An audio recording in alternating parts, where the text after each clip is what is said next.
ఓం నమో వెంకటేశాయ. వృషభ లగ్నం, వృషభ రాశి.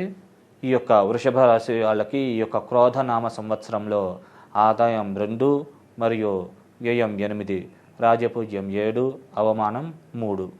ఈ యొక్క వృషభ లగ్నానికి ఈ యొక్క దశమంలో శని ఉండడం వల్ల గోచార రీత్యా శశమహాపురుష యోగం అనేటువంటి ఒక యోగము ఏర్పడింది. దానివల్ల వృత్తి వ్యాపార విషయాల్లో తొందరగా అభివృద్ధి కాగలుగుతారు. అన్ని పరాలుగా కూడా యోగించి అద్భుతంగా లాభించే అవకాశాలు అధికంగా ఉన్నాయి. భూములు, స్థిరాస్తులు కొనుగోలు చేస్తారు. మరియు ఆల్రెడీ కొనుగోలు చేసినట్లయితే కనుక వాటి విలువ ఇంకా పెరిగే అవకాశం ఉంది. వ్యక్తిగత జాతకంలో కనుక శని మహాదశ కానీ అంతర్దశలు కానీ నడిచినట్లయితే ఈ ప్రభావము ఇంకా అధికంగా ఉండే అవకాశం ఉంటుంది.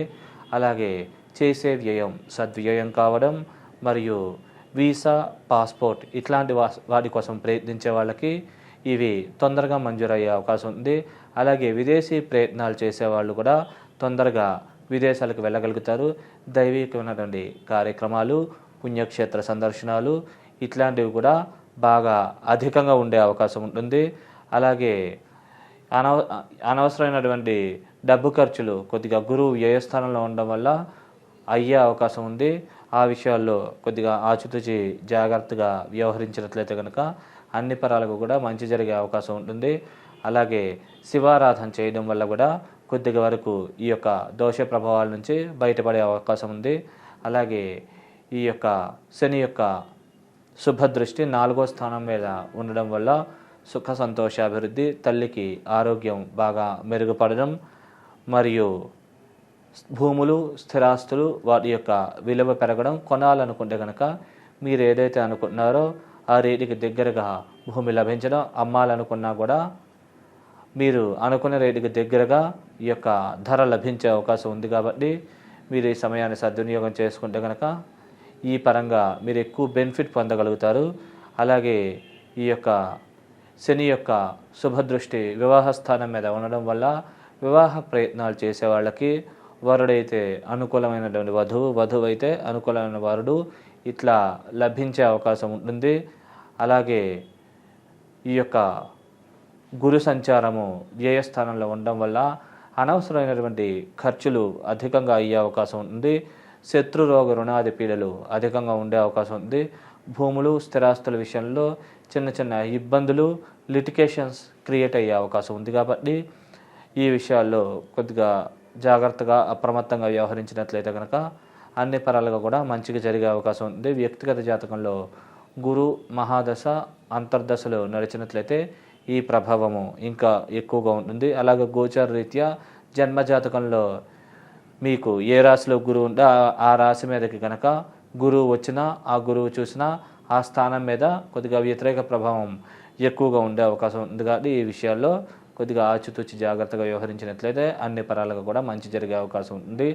అలాగే శత్రు రోగ రుణాది పీడలు కూడా కొద్దిగా అధికంగా ఉండే అవకాశం ఉంది. సాధ్యమైనంత వరకు మీరు ఏదైతే పని అనుకుంటున్నారో ఆ పని పూర్తయ్యేదాకా ఎవరితోనూ ఆ పని గురించి డిస్కస్ చేయకపోవడం మంచిది. ఒకవేళ అలా చేస్తే కనుక వాళ్ళు మీకు ఇబ్బందులు కలగజేసే అవకాశం ఉంది. కాబట్టి ఈ విషయాల్లో మీరు జాగ్రత్తగా ఆచితూచి వ్యవహరించినట్లయితే అన్ని పరాలుగా కూడా మంచి జరిగి యోగించి మంచి లాభాలను కూడా మీరు పొందగలుగుతారు. అలాగే అష్టమ స్థానం మీద వల్ల కూడా ఈ యొక్క గురువు యొక్క పాపదృష్టి వల్ల కోర్టు మరియు న్యాయ సంబంధమైన విషయాల్లో కొద్దిగా వ్యతిరేకమైనటువంటి ఫలితాలు కొద్దిగా కనబడుతున్నాయి. కాబట్టి ఆ విషయాల్లో కొద్దిగా జాగ్రత్తగా వ్యవహరించాలి. ఏదైనా న్యాయ సంబంధమైన వ్యవహారాలు ఉంటే కనుక అది సాధ్యమైనంత వరకు కోర్టు బయట సెటిల్ చేసుకున్నట్లయితే మంచిది. లేకుంటే కనుక కొద్దిగా సమస్యలు తలెత్తే అవకాశం ఉంది. వ్యక్తిగత జాతకంలో కనుక మీకు 8వ స్థానంలో కుజ మరియు గురు గ్రహాలు ఉన్నట్లయితే కనుక ఈ ప్రభావాలు ఇంకా అధికంగా ఉండే అవకాశం ఉంది. కాబట్టి ఈ విషయాల్లో కొద్దిగా జాగ్రత్తగా అప్రమత్తంగా వ్యవహరించినట్లయితే అన్ని పరాలుగా కూడా మంచి జరిగే అవకాశం ఉంది. యోగించి లాభించే అవకాశాలు కూడా అధికంగా ఉంటాయి. అలాగే ఈ యొక్క లగ్నానికి విద్యాస్థానంలో కేతువు, అలాగే లాభస్థానంలో రాహు ఉండడం వల్ల కేతు మహాదశ అయిపోయి 7 సంవత్సరాలు, రాహు మహాదశ మిగిలి ఉన్నట్లయితే కనుక ఈ రాహుకేతువులు ఇద్దరు కూడా అద్భుతంగా లాభించి యోగిస్తారు. మంచి శుభ అనుకూలమైన ఫలితాలనే కలగజేసే అవకాశం ఉంది. అలాగే విద్యార్థులు విద్యలో బాగా మార్కులు ఎక్కువ సాధించగలుగుతారు. మరియు దైవికమైన బలము శక్తి పెంపొందుతుంది, లాభాభివృద్ధి జరుగుతుంది.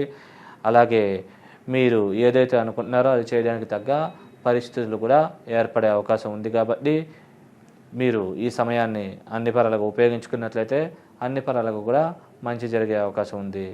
అలాగే ఈ యొక్క మే 2వ తారీఖు నుంచి గురువు వృషభ రాశి సంచారం వల్ల కొద్దిగా అనారోగ్యపరమైనటువంటి సమస్యలు తలెత్తే అవకాశం ఉంటుంది. మీరు ఓపికగా కొద్దిగా ఆ యొక్క గురువుకు సంబంధించినటువంటి పరిహారాలు ఆచరిస్తూ దైవికమైన బలము శక్తి పెంపొందించుకున్నట్లయితే కనుక ఈ దోష ప్రభావం నుంచి తొందరగా బయటపడగలుగుతారు. అలాగే సాధ్యమైనంత వరకు టైం టు టైం ఫుడ్ తీసుకోవడం మంచిది. అలాగే బయట ఆహారాలు కూడా తీసుకోకపోవడం మంచిది. ఎందుకంటే కొద్దిగా ఈ గురువు లగ్నం మీద సంచరిస్తూ ఉండడం వల్ల కొద్దిగా ఈ పరంగా చిన్న చిన్న ఇబ్బందులు తలెత్తే అవకాశం ఉంది. వివాహ ప్రయత్నాలు చేసే వాళ్ళకు కూడా కొద్దిగా వివాహపరంగా కొద్దిగా ఆలస్యం అయ్యే అవకాశం ఉంది. కాబట్టి ఈ విషయాల్లో ఆచితూచి జాగ్రత్తగా వ్యవహరించగలరు. అలాగే ఈ గురువు యొక్క పాపదృష్టి ఈ యొక్క విద్యాస్థానం మీద కూడా ఉండడం వల్ల కొద్దిగా విద్యార్థులకి స్వల్పంగా మెరిట్ మార్కులు తగ్గే అవకాశం ఉంది. సాధ్యమైనంత ఎక్కువ హార్డ్ వర్క్ చేస్తే కనుక ఈ యొక్క దోష ప్రభావాలు తక్కువగా ఉంటాయి. అలాగే వీటి యొక్క ప్రభావం అంతగా పడదు. అలాగే ఈ యొక్క గురువు యొక్క పాపదృష్టి ఈ యొక్క భాగ్యస్థానం మీద కూడా ఉండడం వల్ల డబ్బు ఖర్చులు అధికంగా ఉండే అవకాశం ఉంటుంది. కాబట్టి ఈ విషయాల్లో కొద్దిగా ఆచితూచి జాగ్రత్తగా వ్యవహరించినట్లయితే అన్ని పరాలకు కూడా మంచి జరిగే అవకాశం ఉంది.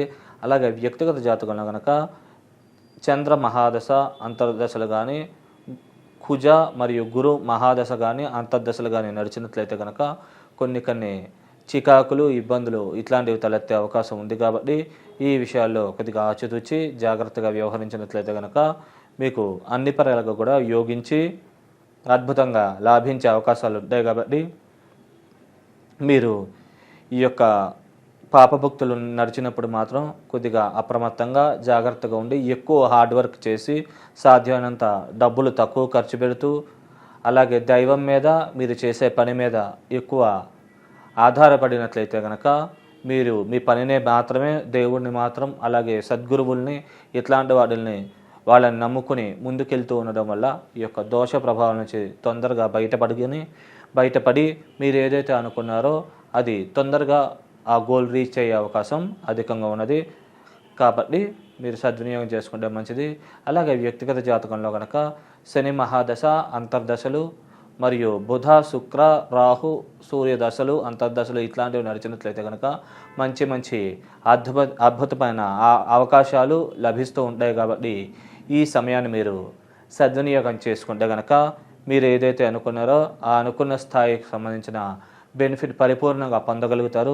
గోచార రీత్యా జన్మజాతకంలో ఎక్కడైతే మీకు శుభగ్రహాలు ఉన్నాయో వాటి మీదకి ఈ యొక్క శని శుక్ర బుధ రాహు రవి ఈ గ్రహాలు కనుక వచ్చి దశలు కూడా నడుస్తున్నట్లయితే కనుక ఈ యొక్క శుభ ఫలితాలని ఇంకా ఎక్కువ పొందగలుగుతారు. కాబట్టి ఆ సమయాన్ని మీరు బాగా ఉపయోగించుకున్నట్లయితే కనుక మీరు ఎక్కువ లాభాలని పొందగలుగుతారు. అన్ని పరాలకు కూడా మంచి జరుగుతుంది. అలాగే ఈ యొక్క దోష ప్రభావం నుంచి బయటపడి మీరు ఏదైతే అనుకున్నారో ఆ గోల్ రీచ్ అవ్వడానికి కోసం సూర్యారాధన విశేషంగా ఆచరించడం మంచిది. అలాగే రోజు ఆదిత్య హృదయ పారాయణము మరియు విష్ణు సహస్రనామ పారాయణము ఇట్లాంటివి ఆచరించుకుంటే అన్ని పరాలకు కూడా మంచి జరిగే అవకాశం ఉంటుంది. అలాగే అప్పుడప్పుడు శివుడి గుడిలో రుద్రాభిషేకం ఆచరించుకోవడం మంచిది. అలాగే ఈ యొక్క దైవికమైన శక్తి పెంపొందడం కోసం వృషభ లగ్నంలో పుట్టినట్లయితే కనుక ఈ యొక్క నీలం రత్నము మధ్యవేలకు ధరిస్తే కనుక అన్ని పరాలుగా మంచి జరిగే అవకాశం ఉంటుంది. అలాగే ఈ యొక్క దోష ప్రభావం నుంచి కూడా మీరు బయటపడి అన్ని పరాలుగా కూడా మంచి జరగాలనుకుంటే కనుక గురువారం శనగలు ఉలవలు ఈ రెండు కూడా పసుపు వస్త్ర సహితంగా బ్రాహ్మణోత్తములకి దానంగా ఇచ్చడం వలన ఈ యొక్క దోష ప్రభావం నుంచి తొందరగా బయటపడి మీరు ఏదైతే అనుకున్నారో అది తొందరగా ఆ గోల్ రీచ్ అయ్యే అవకాశం ఉంది. శుభం.